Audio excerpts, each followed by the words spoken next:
Bonjour à toutes et à tous, bienvenue sur notre podcast dédié aux social media et community managers, réalisé par Swello, plateforme de gestion de réseaux sociaux, en partenariat avec le blog du modérateur.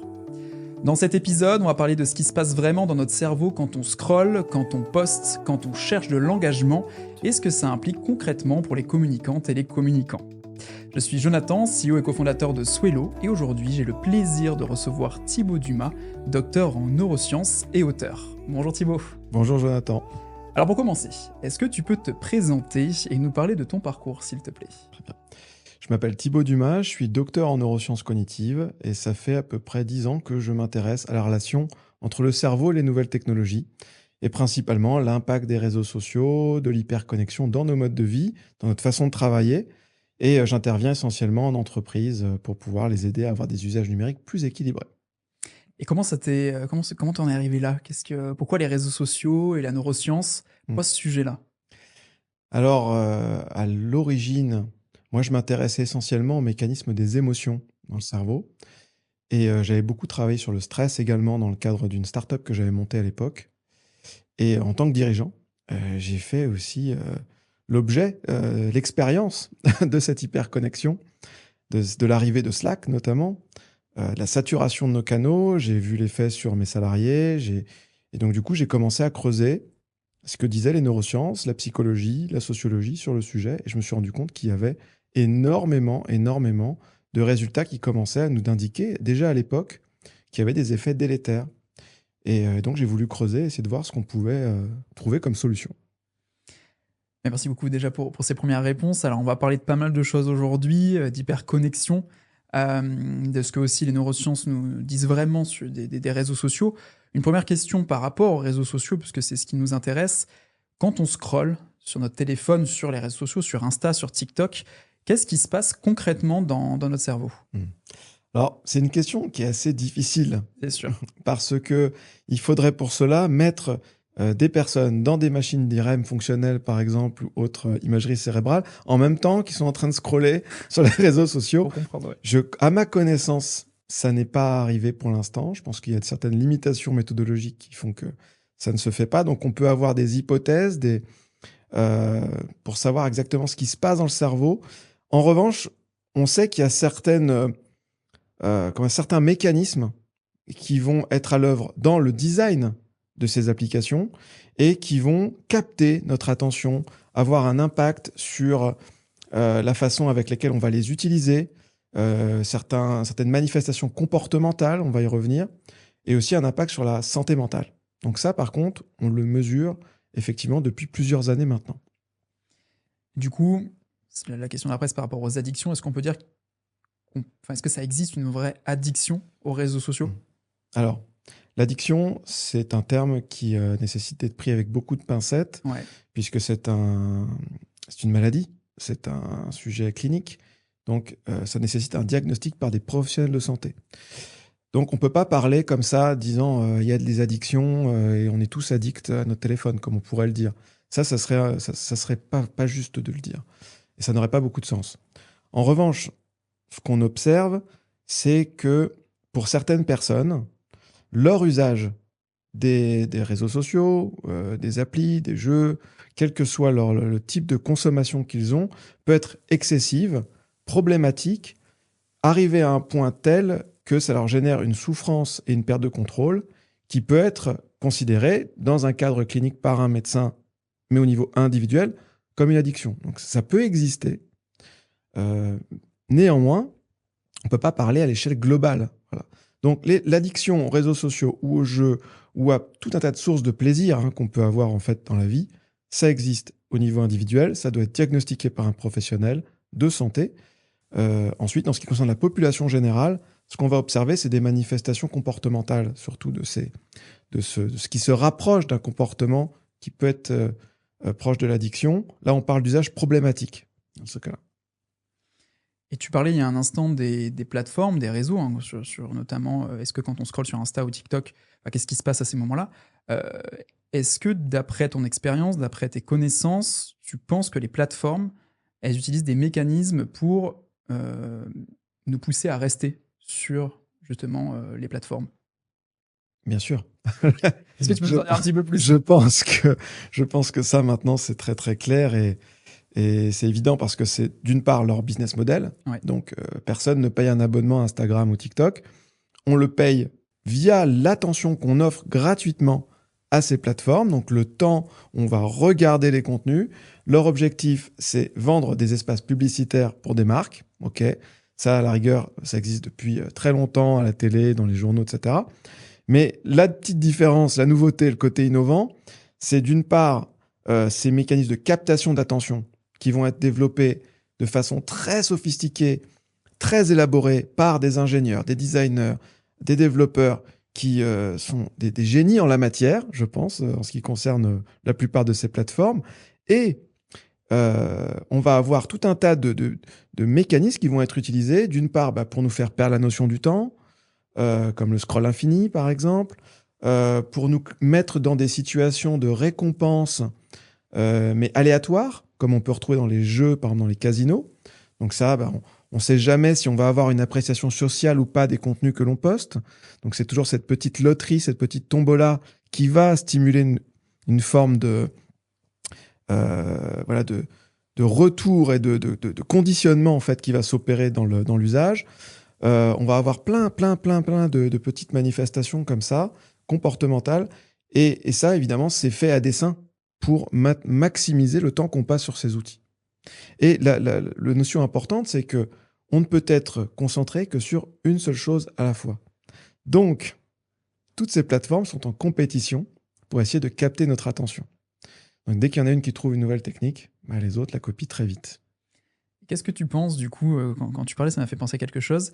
Sur TikTok, notamment, si on scrolle pendant trop longtemps, il y a une sorte de publicité, de page qui apparaît. Attention, il est l'heure d'aller se coucher, ça fait trop longtemps que vous scrolliez. Qu'est-ce que tu en penses de ça? Parce que du coup, ça va à l'inverse. Et je suis d'accord avec tout ce que tu as dit, mais ça va à l'inverse de ça. Est-ce que tu as un avis sur ce sujet-là? Je pense que c'est une bonne chose d'essayer de rompre ce flux dans lequel on se retrouve embarqué lorsqu'on est dans un scroll infini, comme ça, une doom scrolling un peu, où véritablement on va perdre la notion du temps en général. Donc, tout ce qui peut améliorer ça, c'est bien. Après, je ne ferai pas de commentaires sur le fait que ce soit TikTok ou autre qui le mettent en place. Ils ont sûrement leur raison. Ouais, parce que c'est quand même rigolo. Enfin, au vu de ce qu'on se dit, c'est quand même rigolo qu'il y ait ça en place. Mais bon, tant mieux si ça y est. Et pareil, pour revenir sur ce sujet-là, on parle de réseaux sociaux de manière générale et de surtout là, des utilisateurs qui vont sur les réseaux et qui consomment, mais il y a aussi la partie créateur, Ouais. un point un peu plus spécifique tout à l'heure, mais les créateurs aussi, quand ils publient, il y a des stats qui arrivent, il y a des stats qui augmentent. Qu'est-ce que ça fait dans notre cerveau à ce moment-là, quand on est un créateur, une créatrice de contenu, quand on voit nos stats qui augmentent? Parce que je pourrais partager après une petite histoire Ok. que j'ai pu vivre. Et pour moi, ça crée des choses quand même à ces moments-là. Je pense que ça crée beaucoup de choses, déjà d'un point de vue émotionnel, évidemment. Ouais. Parce que c'est une forme de récompense, voilà, par rapport à ce qui a été produit, ce qui a été publié. Donc ça va potentiellement stimuler, donc ça c'est une hypothèse, stimuler notre circuit de la récompense dans le cerveau. Donc forcément, c'est en général une émotion positive. Néanmoins, là va se mettre en place potentiellement un autre mécanisme qu'on retrouve d'un point de vue comportemental dans les addictions, c'est un phénomène d'habituation. C'est-à-dire que les premiers likes, les premières fois qu'on a des gens qui repartagent, des premières stats qui sont positives, petit sentiment de récompense. Clairement. Sauf qu'après, on s'y habitue. Notre cerveau a besoin d'augmenter la dose pour avoir le même effet. Donc après, il nous en faut 10, il nous en faut 100, il nous en faut 1000, il nous en faut des millions. Et je pense que si on prend des grands créateurs de contenu qui sont habitués à des millions et des millions de vues, bon, maintenant, si jamais ils font 500 000, c'est pour eux le flop, quoi. Donc là, c'est le roller coaster, les montagnes russes émotionnelles. Et c'est encore plus problématique quand ces statistiques vont impliquer aussi notre réussite professionnelle, nos résultats financiers, notre existence en fait sur les réseaux sociaux, et que les mécanismes qui sont à l'œuvre dans ces plateformes peuvent changer du jour au lendemain. Donc on se retrouve dans une sorte de relation de force, de relation à la fois amour et haine, je pense, avec ces plateformes. Donc pour les créateurs, ça peut être assez déstabilisant, je pense. Tu as déjà parlé de ces sujets-là avec des créateurs, des créatrices sur Tu vois, est-ce que enfin, celles et ceux avec qui tu en as parlé, est-ce que ils ont conscience de ça? Oui, alors ceux avec qui j'en ai parlé, effectivement, soit alors ça dépend, je pense beaucoup aussi de la durée, c'est-à-dire si ça fait 10 ans qu'ils sont, 15 ans qu'ils sont sur les réseaux ou s'ils viennent de démarrer. Ça dépend de la taille de leur communauté, parce qu'il y a aussi des effets de taille critique quand même en fonction du volume qu'ils ont dans leur communauté, de la plateforme. Il y a pas mal de choses qui vont varier d'un créateur à l'autre. Mais en tout cas, et donc la prise de conscience qui va être liée à l'impact qu'ont les statistiques ou les modifications d'algorithmes sur leur santé mentale ou leur bien-être va être très variable d'un créateur à l'autre. Euh, Ce que j'ai remarqué, et ça je l'ai remarqué aussi, mais pas que chez les créateurs, de manière générale chez les gens qui commencent à avoir une grande notoriété, c'est que souvent, dès qu'ils le peuvent, ils ont tendance à déléguer quand même cette partie-là pour éviter d'être en prise directe avec euh, un volume de réactions, d'informations, de messages, d'amour, de haine, de rejet, d'adoption, de plein d'émotions très très diverses et variées pour pouvoir se protéger quand même et gagner à la fois du bien-être et à la fois du temps aussi.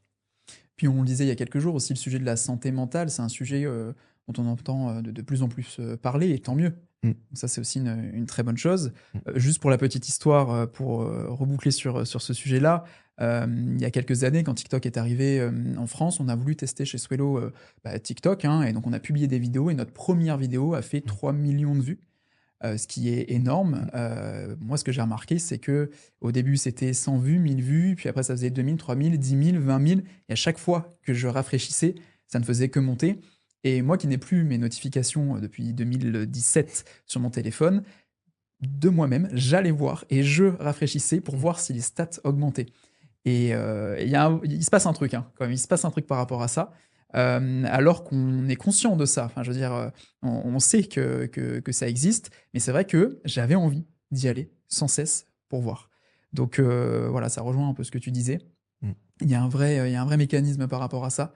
Et ouais, il y a une sorte de alors, est-ce qu'on peut parler de dopamine dans ce cas-là ou pas du tout? Alors, ça me gêne un peu la dopamine parce qu'on a tendance à l'utiliser un peu C'est pour ça, OK. voilà, tour à travers. C'est un neurotransmetteur, donc c'est un messager chimique au niveau des synapses, donc dans les neurones, qui permet la communication entre les neurones. On la retrouve dans plein de situations, plein de mécanismes différents.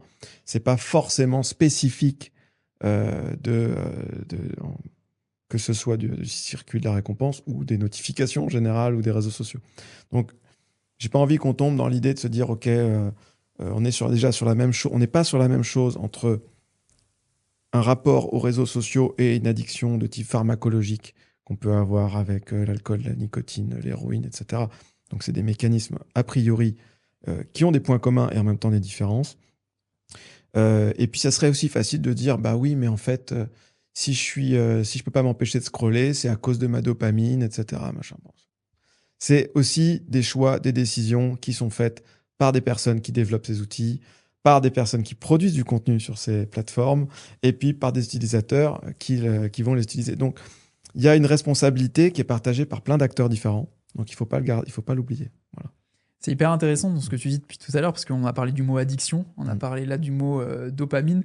Je trouve ça trop chouette que tu recadres un peu ces termes qu'on voit, qu'on utilise aussi assez fréquemment, mais peut-être pas à bon escient, en tout cas Mm. de la meilleure des façons.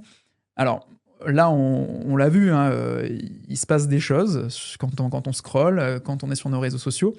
Mais maintenant, quelles seraient les solutions? Quelles seraient les solutions? Un exemple, par exemple, Cassandra, chez Swello, enfin, ne va pas sur les réseaux sociaux le week-end. Mm.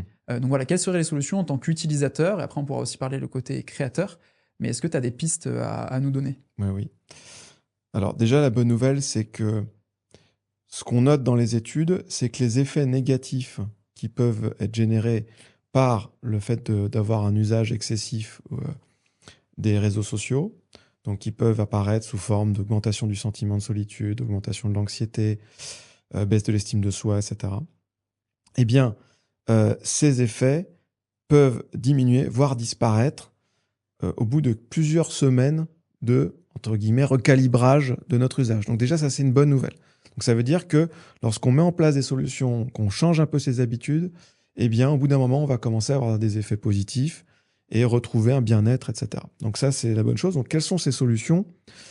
Elles vont dépendre, évidemment, de chacun en fonction de son usage, de la façon dont il l'utilise, si c'est un usage professionnel, personnel, etc. L'élément clé derrière tout ça, c'est de retrouver un usage conscient, volontaire de ces outils. De se dire, je vais sur les réseaux sociaux parce que j'ai en tête un objectif donné et une durée. Et je me dis, voilà, par exemple, je vais sur Insta parce que j'ai envie de consulter tel type d'information, parce que j'ai envie de ressentir telle émotion, parce que j'ai envie de me divertir. Voilà, donc j'ai un objectif en tête et je me dis, OK, ça va prendre 20 minutes, 30 minutes, 1 heure, mais c'est moi qui décide. Voilà. Et c'est ça le plus important, démarrer avec une intention claire. En faisant ça, déjà, on va diminuer tout un tas de problèmes. Parce que si on y va sans savoir, comme ça, spontanément, sans réfléchir, parce que l'appli nous a appelé, parce qu'elle nous a notifié, parce qu'elle a vibré, parce que voilà, il s'est passé quelque chose qui a été conçu pour nous rappeler de l'utiliser, bien là, on risque de perdre la notion du temps, perdre le contrôle. Donc ça, déjà, c'est un point. Et puis ensuite, il y a le côté tout simplement lié à la présence, ne serait-ce que du téléphone, parce que c'est là que tout converge, c'est notre smartphone. Et bien en fait, souvent, c'est la dernière chose qu'on regarde le soir en se couchant, c'est la première chose parfois qu'on regarde le matin en se réveillant. Moi, c'est une question que je demande systématiquement dans mes conférences. Tout le monde lève la main. C'est le premier truc qu'on regarde le matin au réveil. C'est comme ça qu'on sait l'heure qu'il est pour démarrer la journée. Donc déjà, l'enlever de la chambre, l'enlever de certains endroits, l'enlever de la salle de réunion, l'enlever des repas de famille, des moments entre amis, voilà. Essayer de créer un peu de barrière avec ce téléphone, ça va déjà limiter considérablement le réflexe un peu machinal de le prendre pour aller consulter dès qu'on a un moment d'ennui, dès qu'on a un truc, on a envie de se donner une contenance en soirée ou autre. Voilà. C'est des petits moments où en fait, il n'a pas vocation à être, en tout cas je pense, dans la vie des gens. Chez Swello, justement, la santé mentale, c'est un point qui est très important. On en parle souvent sur nos réseaux sociaux, autant en interne avec notre équipe aussi qu'en externe pour les communicantes et les communicants. On a la chance de t'avoir depuis quelques années en speaker sur les Swello Days et tu seras là aussi lors de la prochaine édition qui se déroulera le 29 mai 2026. Alors je ne sais pas si ce podcast sortira avant ou après, mais en tout cas, tu seras là et merci beaucoup d'être à nouveau présent avec nous. Et donc oui, c'est un sujet qui est important chez nous. On indique des conseils à ce sujet, et je veux bien ton avis sur cela. Mettre ces écrans en noir et blanc, est-ce que c'est une bonne chose ou pas pour essayer de moins être sur le téléphone? C'est une bonne idée parce qu'en fait, déjà la première chose, c'est que, comme je le disais, ce qui est intéressant, c'est de rajouter un peu de friction dans l'usage. C'est tellement facile de prendre son téléphone, de lancer un contenu. Si par exemple, je prends TikTok, on arrive tout de suite sur l'interface, on est plongé dans la vidéo, dans le flux de vidéo.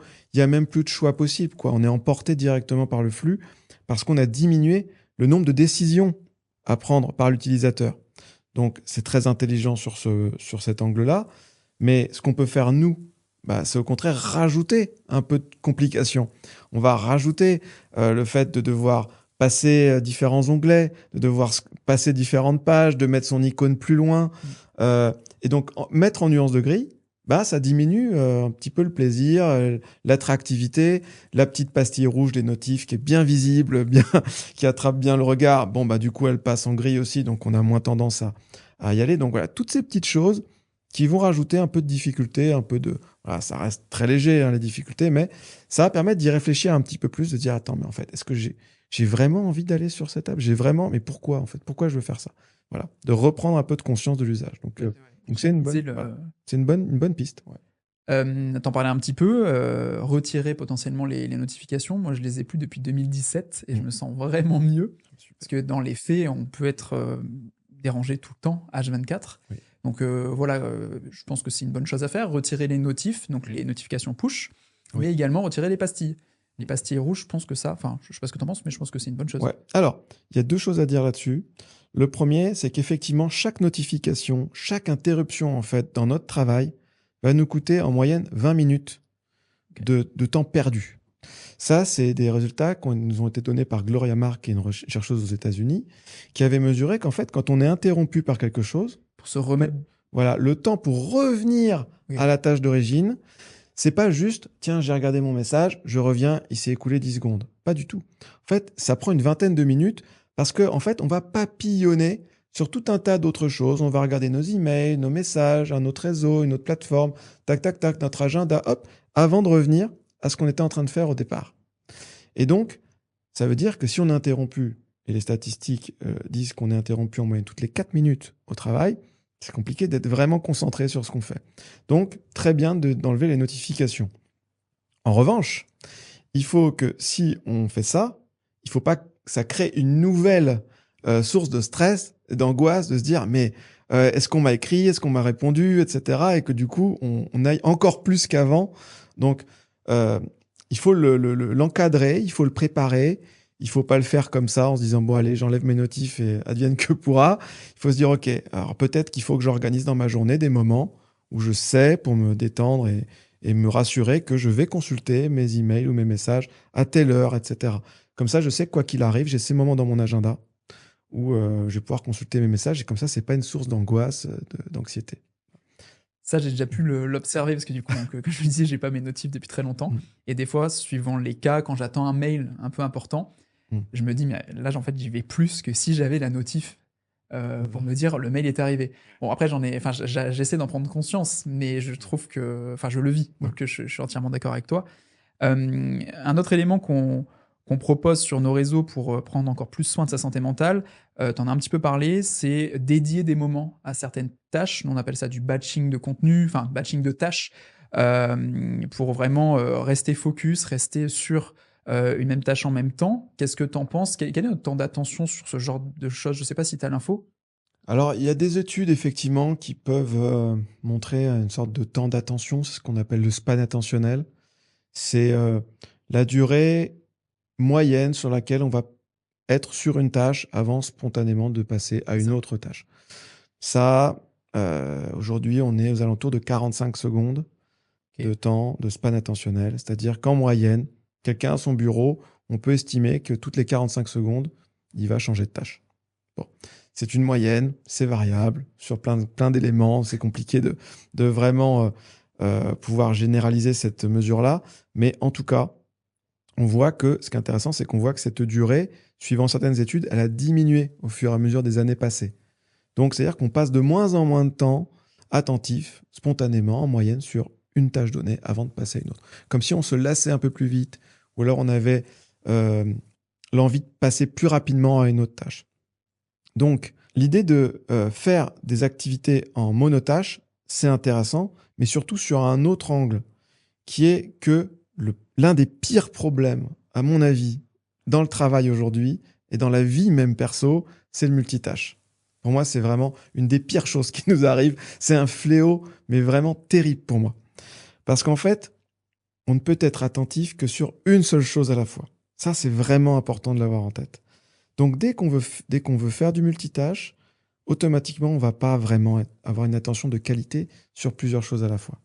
Donc, si on veut être efficace, si on veut être productif, si on veut être en forme, si on ne veut pas être épuisé à la fin de la journée, il vaut mieux faire des blocs de monotâches. Ça, c'est l'idéal. C'est l'idéal.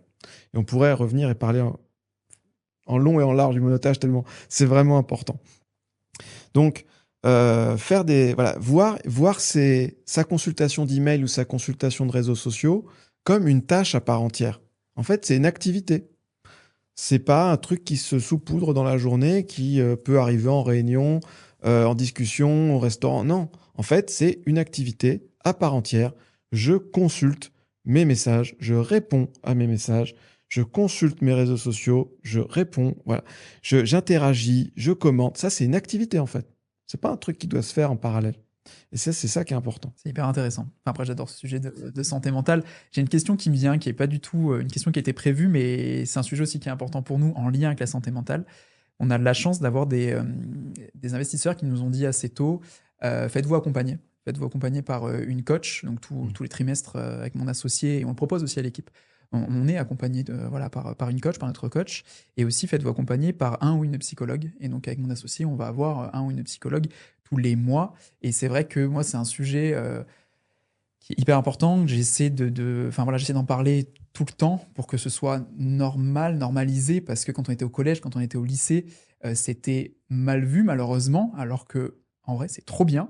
Ça sort un peu du cadre de réseaux sociaux, mais de manière générale, enfin, quel est ton avis? Bon, je pense le connaître, mais est-ce que tu es d'accord avec moi que c'est hyper important de se faire accompagner? Bien sûr, je pense que c'est extrêmement important que l'on soit salarié, que l'on soit indépendant ou que l'on soit dirigeant, hein, parce que le dirigeant, il faut savoir que la solitude du dirigeant, c'est quand même quelque chose de très, très, très important chez beaucoup, beaucoup de dirigeants, quelle que soit la taille de l'entreprise.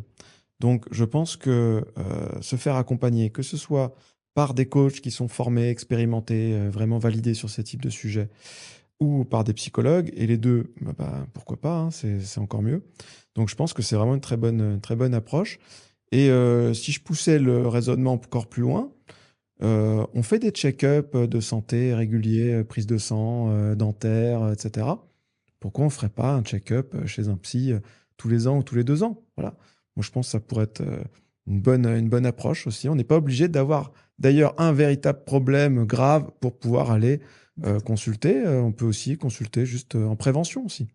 Et on éviterait beaucoup de problèmes. C'est un sujet hyper non, mais parce que pour moi, c'est vraiment, nécessaire et j'allais, justement rebondir sur ça en disant: «C'est même pas quand il y a une problématique, Mm. ça peut être n'importe quand». Donc voilà, je vous encourage, pour celles et ceux qui nous écoutent, n'hésitez pas Oui. à, vous faire accompagner. C'est vraiment quelque chose de très précieux et de très intéressant. À ma gauche, il y a un livre. Il y a un livre qui s'appelle «J'arrête de scroller ou presque». Je vous le montre pour la vidéo. C'est un livre que tu as rédigé. Alors avant de te poser une question sur le titre, est-ce que tu peux nous le présenter, ce livre? Donc qui est «J'arrête de scroller ou presque». Alors, c'est un livre qui va essayer de décrypter les mécanismes liés à notre hyperconnexion, comprendre pourquoi on passe autant de temps sur notre téléphone, sur nos réseaux sociaux, et l'impact que ça a sur nos vies. Donc déjà, ça permet de mettre des mots sur ce qui se passe au quotidien dans notre façon de travailler. Je parle de phubbing, de multitâche, de blurring, de nomophobie, tout un tas de termes qui sont arrivés comme ça ces dernières années et qui manifestent des nouveaux comportements liés à notre hyperconnexion. Et puis, il y a toute une partie de solutions pour essayer de mieux gérer, de retrouver des usages plus équilibrés, remettre un peu tous ces outils à leur place pour en tirer des effets bénéfiques, mais le moins possible d'effets négatifs. Donc c'est très concret, et en même temps, je m'inspire beaucoup de toutes les recherches qui sont faites en neurosciences, en psychologie sur le sujet. Comme tu le sais, hein, nous on l'a adoré ce livre. On le recommande vraiment. Et justement, parlons du titre. Une question qu'on se posait, c'est donc le titre «J'arrête de scroller ou presque». Que signifie le ou presque? Est-ce que c'est une concession? Est-ce que c'est une conviction? Est-ce que tu peux nous expliquer ce titre, Alors, s'il te plaît? c'est une très bonne question. Alors, pour rendre à César ce qui est à César, au départ, c'était une proposition de mon éditrice, donc voilà, qui, je pense, a eu une très bonne idée. Parce qu'en fait, cette idée, alors pourquoi ou presque? Parce que j'aurais pu dire j'arrête de scroller, point d'exclamation. Ça aurait été plus simple et plus facile peut-être à mémoriser. Mais en fait, derrière ce ou presque, il y a l'idée déjà de pas forcément. Moi, ce que je veux pas, c'est être donneur de leçons. En disant, voilà, il faut que vous fassiez comme ça, c'est pas autrement. Tout le monde doit trouver son équilibre. Je suis pas technophobe, je suis même peut-être même un peu technophile, un peu sur les bords. Donc j'aime bien le numérique et je pense qu'on peut trouver une façon de l'utiliser qui soit bénéfique, qui nous apporte du bien et qui soit plus liée sur l'équilibre plus que sur la diabolisation de ces outils. Moi, je rêverais d'un réseau social qui soit respectueux de notre attention, qui nous aide vraiment à nous connecter les uns les autres, pas forcément tels que ceux qui existent aujourd'hui notamment. Mais je pense qu'il peut y avoir des pistes, peut-être des modifications, des choses à faire, des régulations, je ne sais pas, mais il y a des choses. Donc c'est ça derrière ça, cette idée. Et puis il y a aussi un état de fait qui est qu'aujourd'hui, le téléphone, il nous sert pour tout. Il est omniprésent dans nos vies. J'ai pas envie de dire aux gens, bon, maintenant, voilà, débrouillez-vous, coupez tout. Et voilà, alors les billets de train, la carte vitale, la carte bleue, les photos, les mots de passe, tout est sur notre téléphone. Compliqué quand même la vie aujourd'hui sans téléphone. Essayons d'aborder le sujet avec un peu d'équilibre, un peu d'harmonie, sans culpabilité, pour que chacun puisse retrouver des usages plus équilibrés et en tirer des effets les plus bénéfiques possibles. Voilà. Et dans le livre, tu parles de nomophobie. Mm. Est-ce que tu peux nous définir, tu l'as fait en une phrase tout à l'heure, mais est-ce que tu peux définir ce terme-là? Et ma deuxième question, c'est, des fois, on ressent dans notre poche une notification, une vibration, alors que ce n'est pas le cas. Est-ce que tu as des infos aussi sur ça? Est-ce que je trouve ça hyper intéressant? Parce que ça m'arrive de temps en temps, malheureusement, Alors, on m'a posé ça la arrive. même question il y a pas longtemps sur France 2. C'est assez marrant parce que je m'attendais pas, je m'attendais pas à ce que ce sujet soit aussi prégnant dans la société. Mais j'ai fait quelques recherches. Et effectivement, c'est quelque chose d'assez courant. Il se trouve que c'est ce qu'on appelle une vibration fantôme, tout simplement. C'est le fait d'avoir l'impression que notre téléphone vibre dans notre poche alors qu'il n'est pas là ou qu'il n'y a pas de message. Et donc ça, c'est quelque chose qui survient à force d'être avec son téléphone de façon régulière sur plusieurs mois. Donc c'est un signe intéressant, effectivement, de notre hyperconnexion, qui n'a rien de pathologique ou quoi que ce soit, hein, mais c'est juste une manifestation assez marrante, on va dire. Ensuite, sur la question de la nomophobie, c'est la contraction de No Mobile Phone Phobia. Donc, si on prend les termes, ça serait une phobie à l'idée de ne pas avoir son téléphone. Alors, c'est pas véritablement une phobie parce que c'est pas un mot qui a une réalité médicale, hein, c'est pas un mot officiel avec un consensus des médecins sur le sujet. C'est un mot inventé pour décrire le fait que parfois on peut ressentir une forme d'anxiété à l'idée de ne plus avoir notre téléphone, ou qu'il soit cassé, ou qu'il n'ait plus de batterie, ou de l'oublier. Et en fait, cette crainte-là, qui peut arriver à certains moments de notre vie, elle touche beaucoup de gens. Elle touche beaucoup de gens, elle est assez importante en pourcentage dans la population. Et elle est intéressante. Elle est intéressante à analyser, non pas sur le plan médical, mais sur le plan de l'omniprésence et du poids qu'a pris ce téléphone dans nos vies aujourd'hui. Est-ce que tu penses que ça peut être relié à la peur de manquer quelque chose qu'on appelle la FOMO, Mm. ou pas du tout? Probablement. Donc la FOMO, la Fear of Missing Out, qui est une des raisons principales pour lesquelles on va se reconnecter, Mmh. notamment sur nos messageries personnelles et professionnelles. Typiquement, un cadre qui part en vacances en week-end, l'une des raisons principales pour lesquelles il va se reconnecter, c'est la peur d'avoir raté une info, le mail d'un client, l'info sur la conversation Slack ou Teams, ou le truc où il va se dire, mais c'était l'information dont j'avais besoin, le truc. Bon, ça, le problème, c'est que c'est pareil. Là, on touche sur des mécanismes cérébraux qui sont complètement absurdes, en fait. On touche vraiment à quelque chose qui n'a aucun sens parce que le volume d'informations qui est aujourd'hui produit, que ce soit sur les réseaux sociaux, que ce soit sur nos messageries professionnelles, il est complètement titanesque. C'est impossible pour notre cerveau de capter et traiter toute cette information. Sauf que pour lui, pour notre cerveau, l'info, c'est très très précieux. Donc, il va avoir tendance à donner beaucoup d'importance à l'information, et c'est pour ça qu'on va avoir toujours envie d'en avoir encore plus, de peur de rater cette fameuse info si précieuse qu'elle soit. Et ça, c'est intéressant aussi parce que ce paradoxe-là, il illustre beaucoup d'autres paradoxes qu'on a par rapport à notre usage du numérique. Et donc, le fait qu'on ne peut pas capter toute cette information, mais malgré tout, on a peur d'en rater, alors que c'est impossible de toute la traiter, il faut qu'on l'accepte tout simplement. Il faut qu'on accepte que il faut faire le deuil de certaines informations. On ne pourra pas tout percevoir, on ne pourra pas tout capter. Et j'ai envie de dire, parfois, c'est même peut-être une bonne nouvelle de rater certaines infos qui peuvent être parfois anxiogènes ou négatives, ou alors de récupérer cette information via un moment de partage, d'interaction. Moi, il y a plein de choses que je ne vois pas parce que je ne suis pas sur la plupart des réseaux sociaux. J'ai beaucoup de plaisir à ce que mes amis me racontent après. Je ne l'ai pas vu, moi, sur les réseaux, mais finalement, je vais passer peut-être plus de temps à échanger avec eux pour apprendre ce qui s'est passé, comment ils l'ont vécu, etc. Et je pense que j'en tire plus de plaisir que si je l'avais vu sur un réseau. Tu parles là aussi enfin, tu parlais du cadre qui découvre, enfin, qui souhaite aller voir ses mails pendant, ses vacances. Mm. Et du coup, je te propose de passer à la seconde partie de ce podcast. On a pas mal, parlé, réseaux sociaux et on va continuer à en parler. Mais la deuxième partie touche l'hyperconnexion au Mm. travail. Tu nous as déjà donné des pistes, il y a quelques minutes. Quand tu interviens en entreprise, parce que tu interviens, assez souvent en entreprise, quel est le symptôme numéro un que tu observes dans les équipes? Alors, il y a quelque chose que je vois de plus en plus dans les entreprises.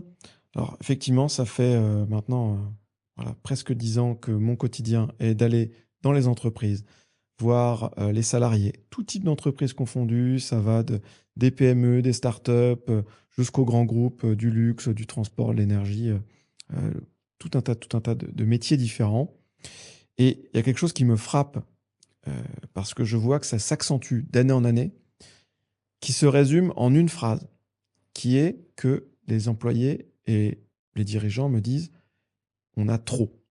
On a trop d'infos, trop de messages, trop de notifs, trop de bruit, trop de réunions, trop de canaux, trop de logiciels.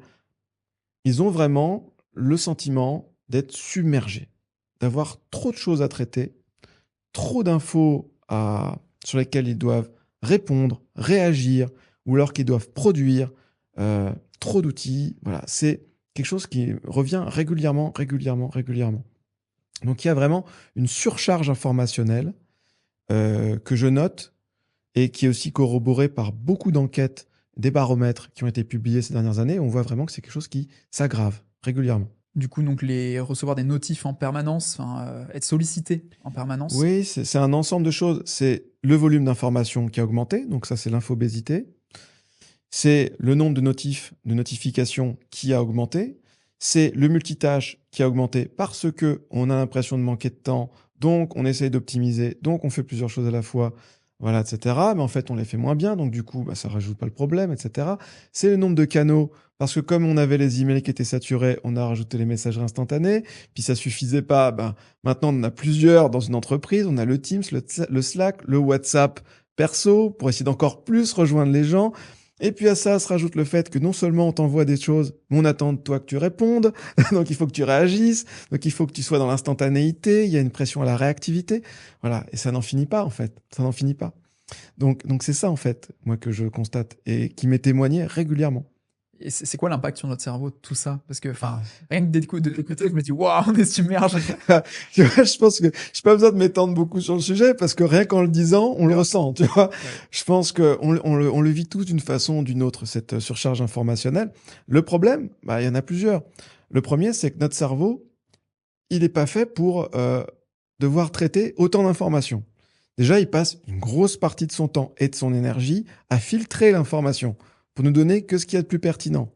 Donc là, je suis en train de filtrer la sensation de mes vêtements, les lumières, les bruits, ce que je ressens, etc., des odeurs, j'en sais rien. Tout ça, mon cerveau, il le filtre pour garder que ce qui lui semble pertinent, notre conversation, les questions que tu me poses, ce qui se passe dans ma tête pour réfléchir, etc. Bon, tu rajoutes à ça des messages, des notifs, des canaux, des outils, des préoccupations, des injonctions.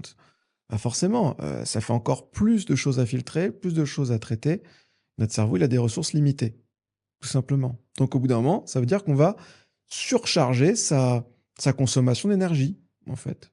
Sauf qu'à la fin, quand il commence à manquer d'énergie, il faut quand même fonctionner. Il faut quand même continuer à se déplacer. Il faut quand même réussir à penser, à utiliser la mémoire, etc. Donc, pour continuer à fonctionner malgré tout, il va mettre en place une sorte de système d'économie d'énergie. Et il va diminuer l'activité de certaines zones du cerveau pour continuer à fonctionner. Et les zones qu'il va choisir pour les diminuer, en quelque sorte, c'est notamment le cortex préfrontal qui a pour rôle, parmi les nombreux rôles qu'il a dans notre vie, c'est la gestion des émotions, la prise de décision, des aspects dans la concentration, la créativité aussi. Donc, en faisant ça, ça veut dire quoi? C'est-à-dire que j'arrive le soir chez moi, j'ai tellement épuisé mon cerveau, à être surchargé d'infos, qu'en fait, j'ai du mal à prendre des décisions, à choisir ce que je vais manger, à regarder le soir à la télé. Je vais avoir du mal à gérer mes émotions, donc je vais être plus irritable. Je vais avoir du mal à apprécier les moments de la vie parce qu'aussi tout un tas de mécanismes émotionnels vont être moins efficaces, moins bien fonctionner. Je vais avoir plus de mal à me concentrer, ça me demandait plus d'énergie, plus de force. Donc voilà, tout ça mis bout à bout, en fait, c'est l'ensemble de notre vie, des aspects importants de notre vie, en fait, qui vont être dégradés.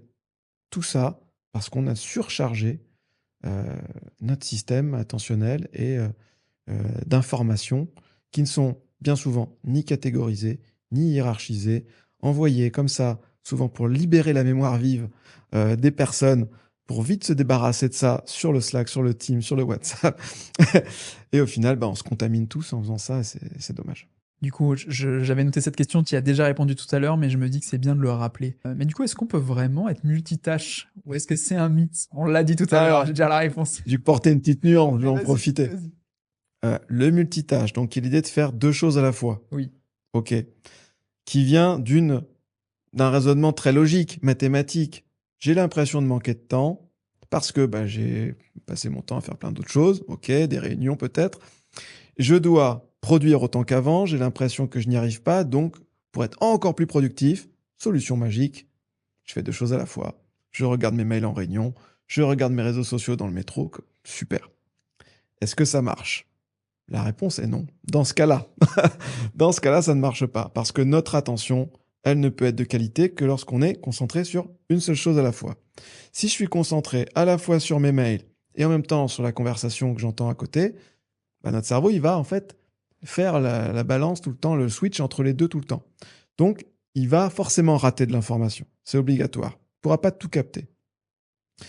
Donc, premier résultat, ce n'est pas efficace en termes de productivité. Je ne gagne pas de temps.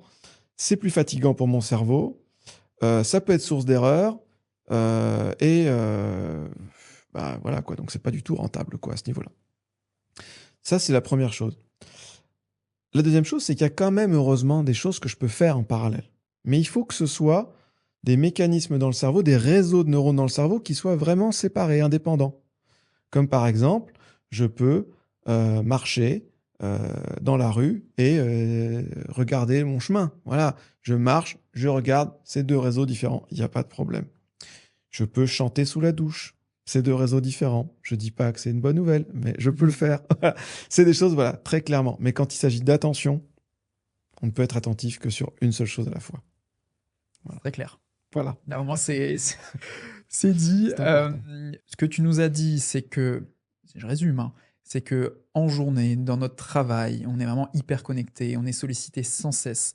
Il y a de plus en plus de canaux. Comme on vient tout de suite de le dire, on ne peut pas faire plusieurs choses à la fois. Mais alors, est-ce que tu as une règle simple que tu donnes peut-être aux équipes pour récupérer de la concentration, pour être moins sollicité? Tout à l'heure, tu as un peu cité les réunions. Est-ce qu'il faut diminuer le nombre de réunions? Oui. Alors là, oui, pour y dire. Là, il n'y a pas de doute là-dessus. C'est sûr. Toutes les études montrent que moins de réunions améliorent la productivité et le bien-être des salariés. Ça, c'est clair. Donc voilà, est-ce que tu as en complément des pistes de réflexion pour être moins sollicité? Alors là, ça va toucher tout le monde, hein, mais... Ouais. Alors déjà, la première chose, c'est que si on parle vraiment du contexte du travail, Oui. il faut remettre à plat tous les outils, tous les canaux de communication qu'on a mis en place. Parce qu'il y a un peu aussi un phénomène où dans beaucoup d'entreprises, pas dans toutes, hein, mais dans certaines entreprises en tout cas, on a tendance à se dire qu'un nouvel outil va résoudre les problèmes générés par tous les autres qu'on a utilisés jusqu'à maintenant. Et donc, du coup, on rajoute un nouvel outil, parfois sans former les équipes. Donc, ils se retrouvent à devoir gérer ça comme ça, sans accompagnement. Et puis sans règles, sans forcément de guidelines très clairs, de charte d'utilisation, entre guillemets, très claires. Donc ça, c'est un point. Repenser les outils. Est-ce qu'on a vraiment besoin de tous ces outils? Est-ce qu'on pourrait pas trouver un système où on diminue vraiment, strict minimum, le nombre d'outils avec un objectif très précis et un accompagnement très de proximité sur les différents métiers par rapport à l'utilisation de ces outils? Donc ça, c'est le premier point. Mais ça demande de repenser beaucoup de choses. Hein, ça demande beaucoup de travail pour une entreprise parce que derrière ça, il y a souvent des questions d'organisation, il y a des questions de management et des questions qui sont liées à la culture d'entreprise. Donc bon, ça demande vraiment du travail. Donc souvent, on essaye parfois d'aller chercher des solutions un peu plus rapides, plus simples à mettre en place. Il n'y a pas de solution magique comme ça, évidemment, ou qui s'appliquera à tout le monde. Parce qu'on ne peut pas donner la même solution à un community manager, un agriculteur, un livreur, alors qu'ils sont tous les 3 concernés par l'hyperconnexion. Donc, qu'est-ce qu'on peut faire? Je dirais, moi, l'élément clé qui serait commun à tout ça, c'est vraiment le multitâche. Si déjà on peut essayer d'organiser un tout petit peu ses journées et transmettre cette information dans l'équipe, dans l'entreprise, que le multitâche, non, c'est pas efficace. oui, je comprends que vous ayez l'envie de le faire et qu'il y a tout un tas de contraintes dans notre environnement qui nous poussent à vouloir le faire. OK, mais il faut pas l'encourager. Il faut pas le récompenser. C'est pas un signe d'un travailleur, comment dire? C'est comme le sentiment d'être, la personne: «Ouais, c'est bien, j'ai l'air débordé, je suis en multitâche, je fais plein de choses, je suis hyper productif». Non, ça c'est pas une bonne image, en fait. Mmh. C'est pas vers ça qu'il faut tendre. Au contraire, quelqu'un qui fait son travail de façon monotâche, correctement, et cetera, il va le faire plus vite, en fait. Donc il va il va être plus efficace, il fera moins d'erreurs. Donc c'est plutôt vers ça qu'il faut tendre. Donc il y a un aspect de culture entreprise quand même à tendre à appliquer là-dessus. Donc je dirais, c'est l'élément fondamental sur lequel je travaillerais, s'il y avait un seul truc à garder. Bah, merci beaucoup déjà pour Oui. ce conseil. Quand tu disais ça, moi je me dis, tu vois, on travaille avec Slack, peut-être faire un point de temps en temps sur les canaux sur lesquels on est, pour dire est-ce que c'est vraiment nécessaire que je sois sur ce canal-là ou pas? Mmh. Parce que bah, comme tu le dis, ça apporte des infos, et c'est aussi OK de ne pas avoir toutes les infos de tous les sujets, tout en gardant une transparence, tout Oui. en gardant des discussions avec ses collègues. Mais c'est vrai que ça, on le fait de temps en temps. Et je pense qu'il faut garder cette habitude-là de checker. En fait, il faut des moments, en fait. Parce que ça peut être intéressant d'avoir de l'échange comme ça. Oui, oui, oui. Déjà, il faut bien savoir identifier ce qui est de l'ordre de l'information synchrone et asynchrone. De quoi j'ai besoin en temps réel et de quelles informations j'ai besoin peut-être une fois par semaine, une fois par jour, une fois par mois. Donc, déjà, définir, qualifier informations dont j'ai besoin de façon synchrone ou asynchrone. Et en fonction des deux cas, je vais avoir un canal différent. Ok. Comme ça, déjà, ça permet de désengorger C'est ça. le canal sur lequel instantané sur lequel on a tendance à tout publier. Et puis ensuite, on peut définir des moments, des durées, des plages horaires dans la journée. On se dit, OK, là, j'ai besoin d'être concentré, j'ai besoin d'être créatif, parce que je travaille sur ma DA, je travaille sur de l'écriture d'un poste un peu...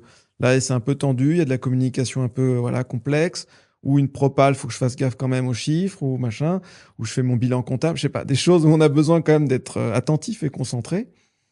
Et là, bah, ça vaut le coup de se dire, OK, bah, ce créneau-là, là, j'ai pas de notif, j'ai pas de Slack, j'ai pas de Teams, j'ai pas de Zoom. C'est protégé, personne ne me met de rendez-vous là-dedans. Si j'en ai un par jour, déjà, c'est pas mal. Voilà. Donc se réserver des créneaux, des Ouais. moments, pour ne pas faire de multitâche. On le répète. Exactement. C'est la troisième fois, mais c'est important Voilà. de le répéter. Oui. J'ai une question à te poser sur le télétravail et du coup sur, l'hyperconnexion, mais juste je rebondis sur quelque chose au niveau des horaires. Il y a Ah aussi, oui. quand même, la loi, tout simplement. Parce que tout à l'heure tu parlais de WhatsApp, Ouais. qui est aussi un canal qui est utilisé pour, essayer d'être encore plus connecté. Mais la loi, elle indique quoi? Elle dit, bah, le droit à la déconnexion, et aussi, bah, tu travailles de telle heure à telle heure, de tel jour, enfin tel jour et tel jour. Mhm. Il faut pas l'oublier, qu'il y a un cadre à respecter, Mhm. une loi du travail à respecter. Et donc, bah, ça m'amène à la question, est-ce que tu penses que, le télétravail a aggravé, l'hyperconnexion, chez les salariés? Alors, le télétravail présente à la fois beaucoup d'aspects positifs en termes Terme. de concentration, notamment, parce que quand on compare travailler en open space avec le bruit, les personnes qui peuvent parler fort, etc., euh, le confort aussi parfois qui est peut-être léger, ça dépend des endroits, et travailler chez soi dans un environnement qu'on contrôle, etc., sans bruit, effectivement, ça sent en plus bon, tout un aspect logistique, de temps de trajet, etc. Il peut y avoir des aspects très positifs. Néanmoins, ce qu'on note, notamment ce qu'a observé Microsoft, qui a accès, grâce à leur suite Outlook, à tout un tas de statistiques liées aux agendas réels des gens. Ils peuvent mesurer la quantité de réunions, même le taux de multitâche dans les agendas. Ce qu'ils ont observé, c'est que depuis quelques années, à peu près depuis les années où on a commencé l'essor du télétravail lors des confinements, on a eu une augmentation des réunions de 252%. OK. C'est énorme. Alors évidemment, là-dedans, il y a aussi un essor des réunions en visio. Voilà. Donc, c'est sûr, on a fait beaucoup plus de réunions suite au développement des réunions en visio. Maintenant, c'est tout à fait normal de faire des premiers rendez-vous, des rendez-vous en visio. Il y a encore 10 ans, moi, je me rappelle, dans ma première startup, trois quarts des rendez-vous, on devait se déplacer, etc. Bon, maintenant, ça paraît aberrant et c'est peut-être une bonne chose. Mais le problème, c'est que ça a créé une sorte d'inflation de la réunion. où on en fait à tort et à travers pour un peu tout et n'importe quoi. Donc ça, typiquement, ça a un effet négatif. Autre point, pardon, je me permets, c'est le côté de la frontière entre la vie pro et la vie perso. Voilà, parce que quand on travaille chez soi, bah forcément, c'est mon cas, je travaille dans mon salon, donc mon bureau, mon salon, c'est la même chose, mon travail et ma vie perso sont au même endroit. Ça peut être problématique pour le cerveau parce que c'est un organe associatif. Vraiment, il associe très fortement les contextes et les émotions qu'on va vivre dans ces contextes. Donc, si jamais j'ai des émotions négatives dans mon travail, bah après, il suffit que j'aille sur le lieu de mon travail pour que ça réactive ces émotions-là. Si ce lieu, bah, c'est mon salon, je le vois tous les jours. Donc voilà, ça peut être aussi dans l'autre sens, hein. Ça peut être aussi associé à des émotions positives. Mais voilà, ça rend plus compliqué pour certaines personnes le fait de séparer la vie pro et la vie perso. Et dans certains cas, on en a besoin. Voilà. Donc dans l'idéal, lorsque c'est possible, avoir une pièce réservée pour le travail, Oui, ça peut être positif. ça peut être positif pour certains. Possible. Ça, voilà, après, c'est à remettre en perspective la fonction de chacun et de leur environnement de travail et des contraintes qu'ils ont aussi dans leur domicile. Hein, voilà. Bien sûr. Mais effectivement, il y a une réflexion à avoir sur ça et sur ce que peut faire l'employeur aussi hein, par rapport à l'organisation ou, de l'espace de travail du salarié lorsqu'il est chez lui, notamment. Après, là, pour un petit partage d'expérience, moi j'habite à quelques minutes du bureau, on a la chance d'avoir des bureaux, et j'ai besoin de tu vois, pour passer à autre chose, pour me dire, ok, là c'est la fin de la journée, je vais prendre soin de moi, tu vois, passer dans ma vie perso, quoi. J'aime beaucoup ce petit moment de déconnexion que j'ai moins quand je suis en télétravail. Après, ça offre d'autres avantages, on l'a dit, et c'est quand même très intéressant.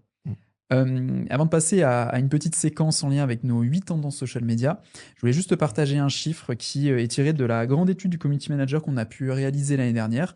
On est en train d'ailleurs de relancer le sondage là pour 2026. Ça concerne la santé mentale, puisqu'il y a un chapitre qui est dédié à la santé mentale et qui dit que un communicant ou une communicante sur deux, enfin plus d'un communicant sur deux, a déjà fait un burn-out ou une fatigue professionnelle. Est-ce que tu es étonné de ce chiffre? Donc c'est sur les 800 personnes qui nous ont répondu. Alors malheureusement, je ne suis pas étonné par ce chiffre, car on le retrouve dans d'autres enquêtes, dans d'autres types de métiers.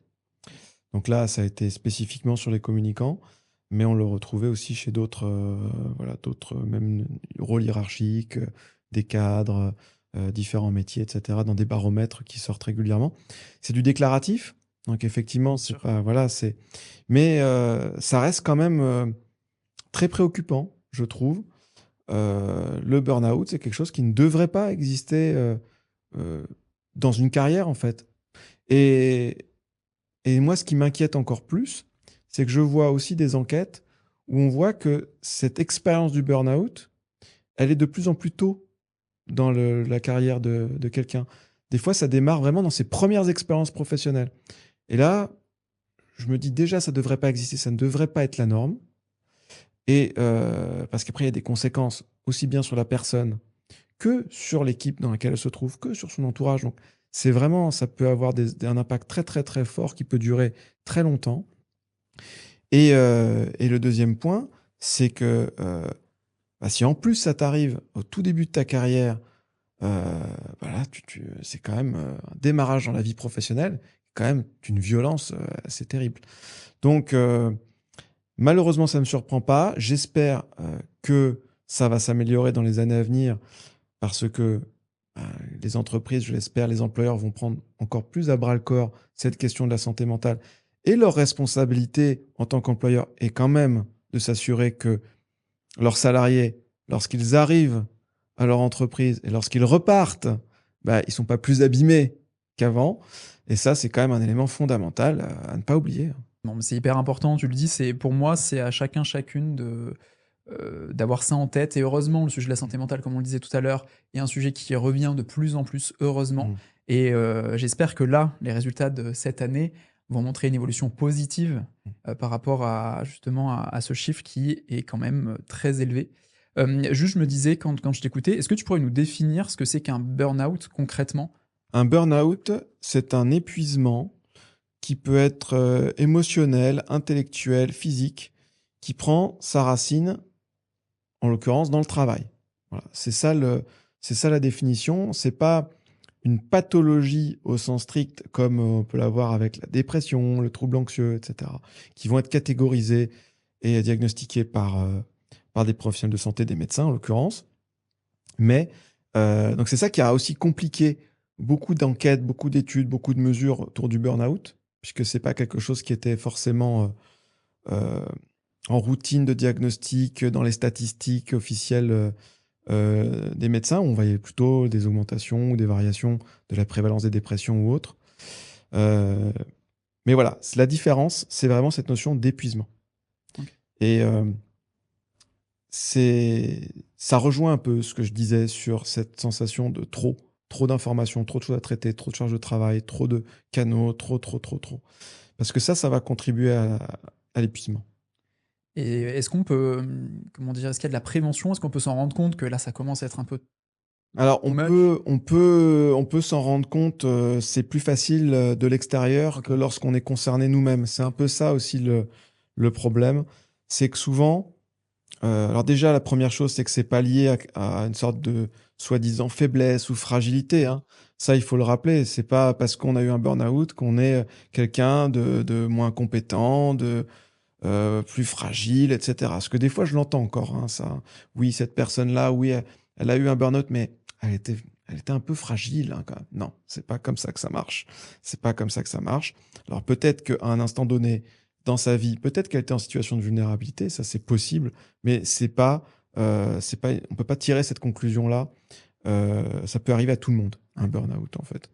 Et c'est pas non plus lié à quelqu'un qui travaille mal ou qui est mauvais dans son travail.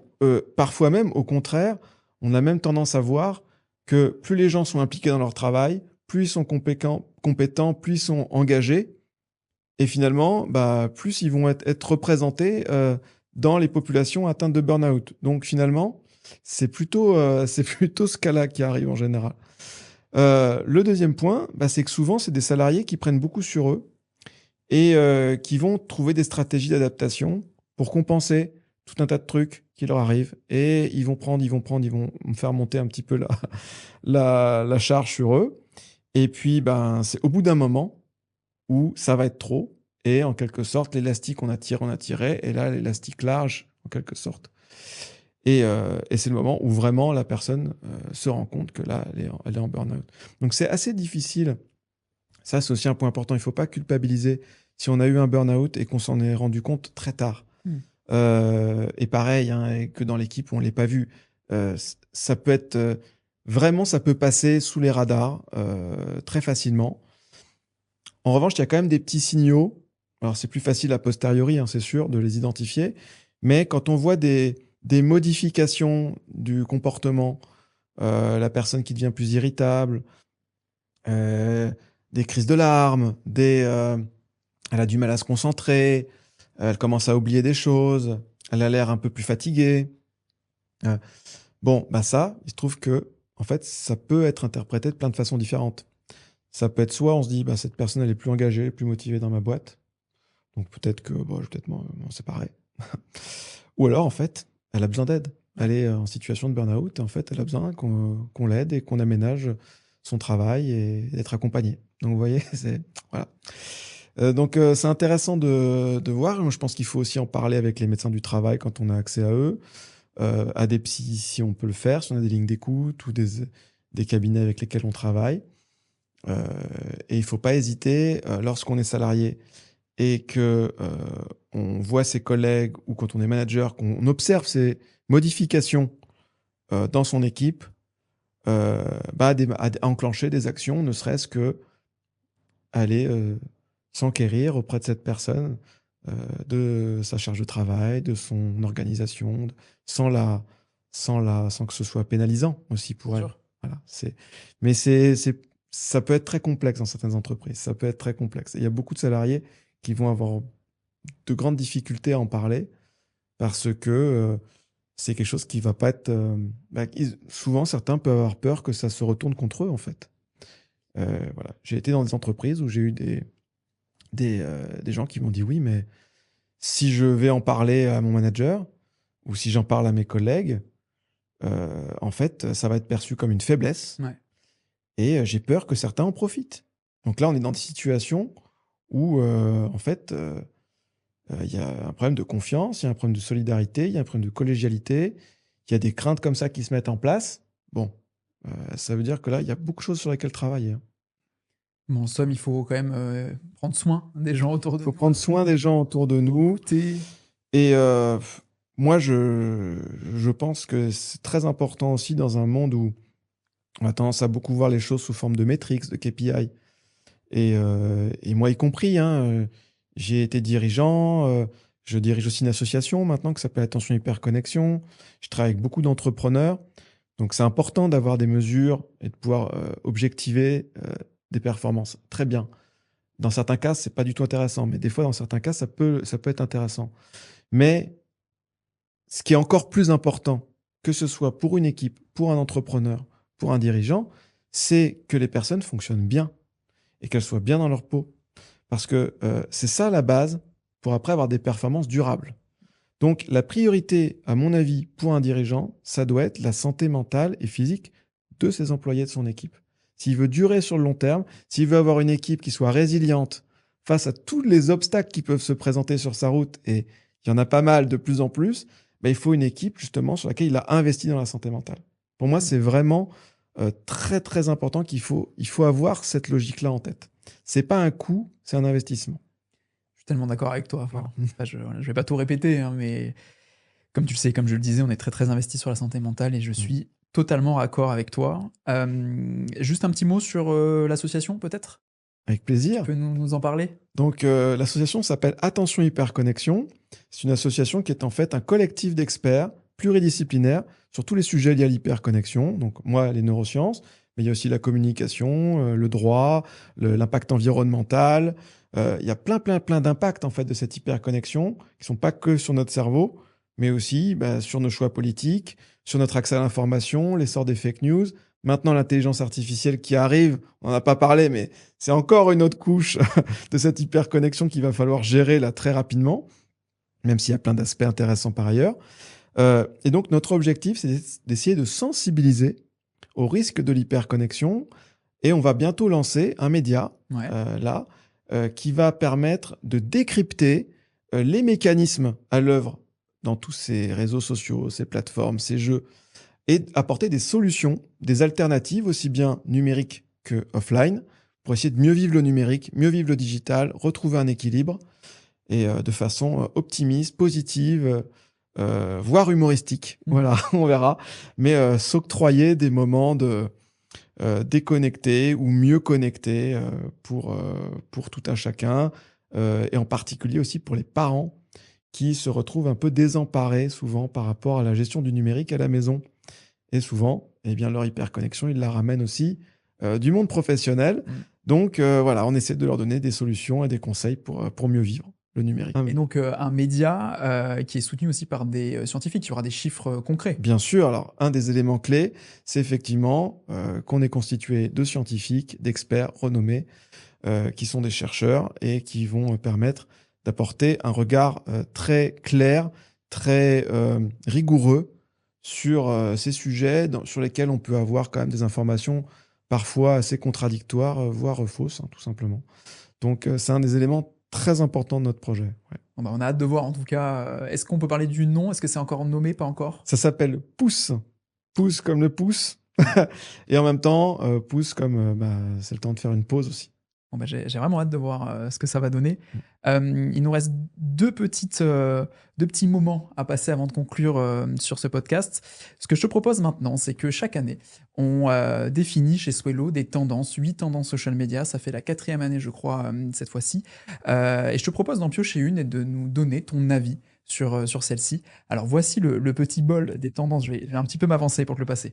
Voici le petit bol des tendances. Je sais pas D'accord, si tu peux merci. Hop, je me permets. le prendre. Tu peux, Très merci bien. beaucoup. Donc je précise que je n'étais pas au courant hein, des thèmes. Voilà, c'est Voilà, totalement c'est aléatoire. Alors, j'espère que ça va être la tendance sur l'IA parce que Ok. c'est Alors, un sujet qui pouvait m'intéresser par rapport à la santé mentale. alors, Les algorithmes favorisent désormais l'engagement invisible. Alors, je vais te contextualiser ça. Ah oui, bien. c'est intéressant. C'est vrai que les algos, désormais, vont favoriser l'engagement invisible de la part de leurs utilisateurs. C'est-à-dire, j'envoie à quelqu'un ce reel, je vais l'enregistrer pour revenir dessus ensuite, alors qu'avant, ce qui favorisait, c'était les likes, c'était des choses qui étaient beaucoup plus visibles, quoi, les repartages, etc. Ça veut pas dire que ça ne compte plus, mais c'est juste que ça donne plus de poids aujourd'hui. Donc, on voit une vraie mutation au niveau des usages chez les utilisateurs. Donc, qu'est-ce que tu penses de ça si tu as un avis sur la question? C'est intéressant parce que ça veut dire que les algorithmes prennent en compte à la fois nos comportements affichés, Oui, qui sont sujets notamment à des biais de pression de désirabilité sociale, etc., par ailleurs, et d'un autre côté, des comportements qui sont censés être privés, a priori, qui sont le partage, l'enregistrement d'une publication, et qui n'avaient pas vocation à être connus des autres. Donc c'est intéressant que déjà l'algorithme maintenant élargisse de façon officielle son pouvoir de mesure à des sphères qui sont de l'ordre de la vie privée, il me semble. Mais bon, intéressant à creuser. Est-ce que c'est le cas ou pas? Et puis l'autre point, effectivement, c'est qu'on va mesurer des choses différentes. Ouais. Parce que les actions qu'on fait en privé par rapport à des contenus ou les actions qu'on fait en public, c'est pas forcément les mêmes choix, les mêmes actions qu'on va réaliser. Donc, peut-être que ça va permettre à certains créateurs d'augmenter leur succès, parce que peut-être qu'il y a des gens qui font des choses très intéressantes, mais peut-être que les gens n'avaient pas forcément envie d'afficher. Donc, je ne sais pas quel type de créateur ça va être. Est-ce que ça va être des créateurs intéressants ou pas? On va voir. Mais je pense effectivement ça peut avoir un impact énorme sur ce qui va être mis en avant par les algorithmes. Parce que ce qu'il ne faut pas oublier, c'est que les algorithmes dont tu fais référence quand tu dis les algorithmes, c'est les algorithmes qui choisissent les contenus qui vont être affichés sur les flux, sur les feeds. C'est ça. Donc, ils font véritablement un choix éditorial de quelles informations vont être présentées à notre attention. Donc, ce choix-là, il est très important dans notre perception du monde et dans notre perception de l'accès à l'information en général. Donc, bien sûr. c'est, je pense, un changement assez fort. Assez fort. Et je tiens à préciser qu'on a sur quasi l'ensemble des réseaux sociaux la possibilité de dire ce contenu ne m'intéresse pas pour essayer d'éduquer un petit peu plus les algorithmes. Parce que comme tu le dis, ils se basent vraiment sur nos interactions, donc que ce soit public ou privé, pour nous afficher des nouveaux contenus, des contenus qui nous plaisent de plus en plus, toujours plus. Mais il ne faut pas oublier qu'on peut aussi dire ça ne me plaît pas, j'ai plus envie de le voir. Je sais que ça existe sur Insta, sur TikTok, sur LinkedIn.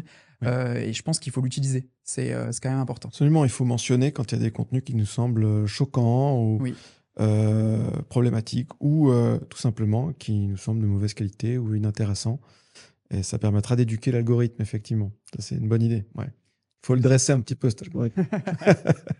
Allez, je te propose de passer à la petite séquence qu'on a appelée le grand 8. C'est 8 questions, assez rapides, avec une réponse assez rapide également.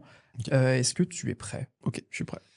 Le réseau social le plus néfaste pour le cerveau selon toi?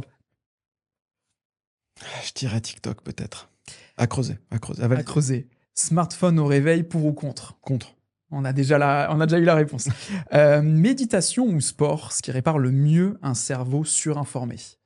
Ah, les deux. Les deux sont positifs parce que le sport peut stimuler la sécrétion de facteurs de croissance neurotrophique.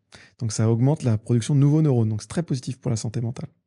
Le chiffre sur le cerveau qui t'a le plus surpris dans tes recherches, ou en tout cas un chiffre fort que tu as en tête quand on parle de santé mentale? Là, le fait qu'on ait une augmentation des cas de burn-out dans les entreprises de manière générale, plus une augmentation de la prévalence des troubles dépressifs et des troubles anxieux chez les plus jeunes. Donc, il me pose question. Voilà, j'essaye de creuser un petit peu ça pour mieux comprendre. Pour ou contre les réunions sans écran? Pour, très pour, oui. Est-ce que, ok, c'est une question courte, mais là, voilà, je m'étais remis dans le mode question courte là. Mais pourquoi? Je sais que c'est pas le but, mais j'ai envie de creuser juste sur celle-là. Plus d'écran veut dire plus de risque de multitâche. Ouais. Donc, moins d'écran veut dire une réunion plus dans l'échange et idéalement une réunion dans laquelle il y aurait peut-être une personne qui soit dédiée à la rigueur à la prise de notes. Et même maintenant, avec les IA, on n'a même plus besoin d'avoir une personne qui prend les notes. Donc, je pense qu'on peut totalement se passer d'écran ou alors juste l'écran qui présente, peut-être si on a deux, trois visuels, deux, trois graphes à présenter, mais bon, voilà. Donc plutôt oui, Mm. pour des réunions sans écran. Oui, réunion sans écran. Est-ce que la musique, ça aide à se concentrer? Très bonne question qui me vient régulièrement dans mes conférences en entreprise et dans les cours aussi que je fais dans des écoles où les étudiants systématiquement me posent la question. Alors, oui et non. C'est-à-dire non parce que ça va être une source potentiellement de, de bruit qui va attraper notre attention et donc va peut-être être aussi une cause de fatigue pour le cerveau parce qu'il va devoir inhiber ce signal qui vient en interférence avec ce sur quoi il est en train de travailler. Donc ça peut générer un peu plus de fatigue. Mais en même temps, pour certains, c'est un moyen aussi d'activer plutôt de la motivation, des émotions positives. Donc peut-être pour démarrer, je pense que ça peut être pas mal pour se lancer, Ouais. puis peut-être après diminuer la musique et se concentrer sur sa tâche et se dire, je reprendrai la musique, ça sera ma récompense. Et comme ça va me motiver pour finir mon travail déconnecté. Au niveau des réseaux sociaux maintenant, est-ce que les réseaux sociaux boostent la créativité ou peuvent booster notre créativité? Je pense que non. Je pense dans l'absolu que non. Oui, je peux développer encore si tu veux. Une petite phrase tellement passionnante que Parce que cette session est très intéressante. typiquement, on se dit, oui, je vais avoir plus de sources d'inspiration, je vais avoir accès aux créations de milliers de milliards de personnes sur la planète. Et ça, j'en parle beaucoup avec des créatifs, justement. J'enseigne en école de design, donc c'est un sujet dont je parle souvent. Mais en même temps, donc oui, mais en même temps, comme ça augmente l'hyperconnexion, comme ça nous fait aller sur plus de plateformes, ça augmente l'infobésité, ça, bon. Donc du coup, ça va diminuer ces moments où on va être déconnecté, où on va rien faire. Et pour la créativité, l'un des éléments clés, c'est d'avoir des moments où on ne fait rien, où on rêvasse, on laisse notre esprit vagabonder, on s'ennuie. Ça, c'est vraiment important pour la créativité. Donc, je pense qu'il faut, ok, aller chercher des sources d'inspiration, mais garder des moments d'ennui, d'inactivité, d'oisiveté, de rêvasserie, appelez-les comme vous voulez, mais garder ces moments dans votre journée, c'est très important. Et enfin, le signe qui montre qu'on est vraiment accro à notre téléphone. Alors, typiquement, tu arrives au travail, tu as un rendez-vous, tu poses ton téléphone sur la table. Ouais. Moi, je pense que ça, c'est un signe quand même. Je dis pas toi, hein, toi tu le fais. Hein.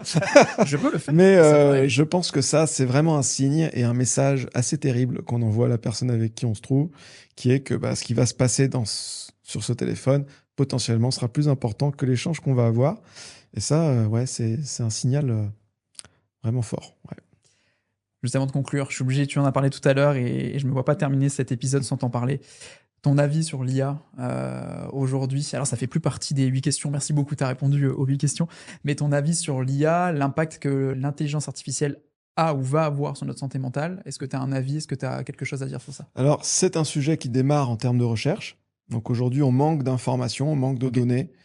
Il y a eu quelques études qui sont sorties, mais qui ont été malheureusement, pour la plupart, très mal traitées ou relayées. Donc il y a eu beaucoup d'incompréhension sur pas mal de ces études-là.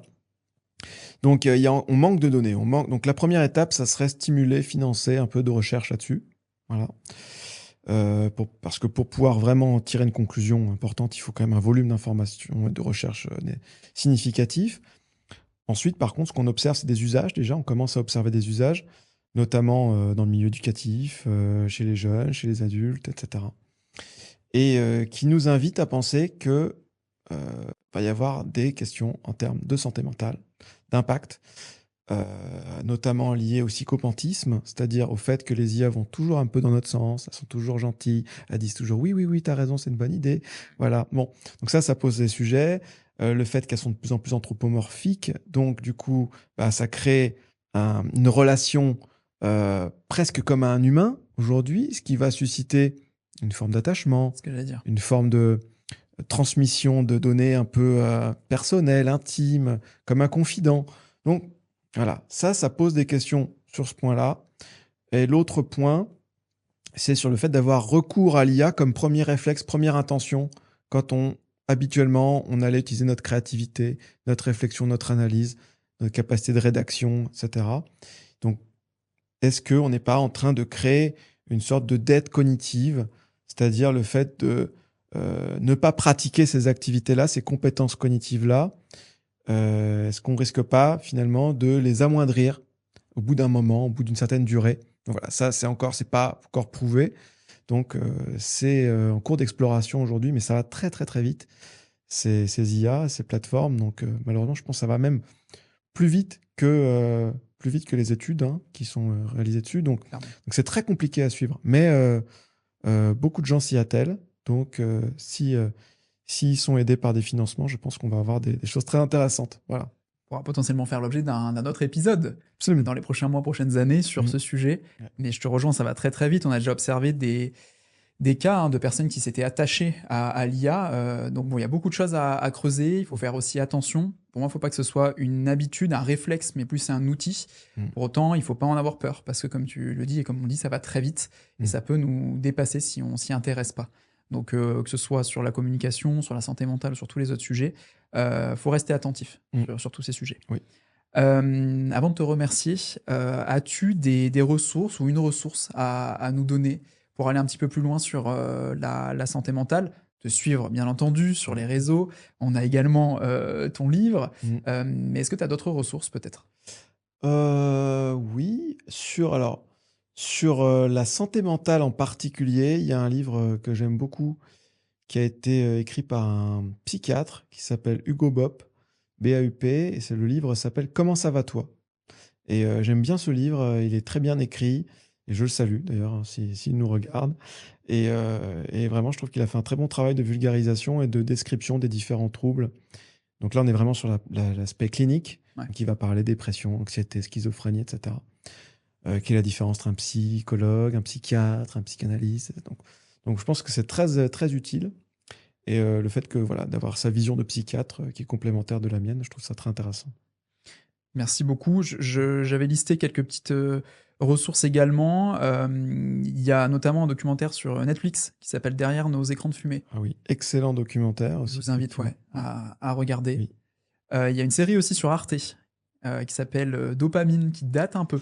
Ouais, mais qui a été très bien réalisée, qui est vraiment excellente, avec des petites pastilles, gros succès d'ailleurs. Ouais. Donc oui, très bien. Ouais. Et puis après, voilà, j'avais noté le livre, ton livre de Thibaut, que nous, encore une fois, on a adoré chez Swelo. Donc j'arrête de scroller, ou presque. Et on pourra retrouver tous ces liens-là en description, ainsi que tes réseaux sociaux. Est-ce que tu souhaites rajouter quelque chose avant que je te remercie? Est-ce qu'il y a quelque chose qu'on n'a pas abordé, un sujet? Il y a encore beaucoup de choses dont on pourrait parler sur ces sujets-là. Mais non, je pense que c'est bon, on a déjà traité quand même de choses très importantes. Donc voilà, ennuyez-vous. Ouais. Et essayez de faire une seule chose à la fois. Déjà, c'est pas mal. Ben, merci beaucoup Thibaut. Je rappelle aussi qu'on peut te solliciter pour des interventions en entreprise notamment. Nous, on a la chance aussi de t'avoir, comme je le disais, au Swelo Days. Merci beaucoup encore pour ta confiance. J'ai adoré cet épisode. C'est vraiment passionnant. Je remercie également notre partenaire média, le blog du modérateur, pour son soutien. Et si vous avez également apprécié cet épisode, n'hésitez pas à nous le faire savoir en mettant 5 étoiles sur votre plateforme d'écoute habituelle et en le partageant sur vos réseaux sociaux. N'hésitez pas à suivre, je le disais, Thibaut, très intéressant, il était sur LinkedIn notamment, tu partages des vidéos, des conseils sur LinkedIn. Pouce également, je mettrai le lien quand ce sera en ligne, ce nouveau média qui va à mon avis bien nous aider sur le sujet de la santé mentale. Encore merci Thibaut, Merci, et Jonathan. à très vite pour les personnes qui nous écoutent.